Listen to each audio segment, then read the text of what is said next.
తెల్లవారే వెలుగు రేఖలా పచ్చ పచ్చ పచ్చి మట్టి బొమ్మలా అల్లి బిల్లి వెన్న పాల నురగలా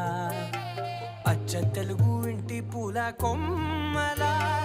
దేవదేవుడే పంపగా ఇలా దేవతే మా ఇంట అడుగే పెట్టెనంట బ్రహ్మ కళ్ళలో కాంతులే మా అమ్మలా మా కోసం మళ్ళీ లాలి పాడేనంట.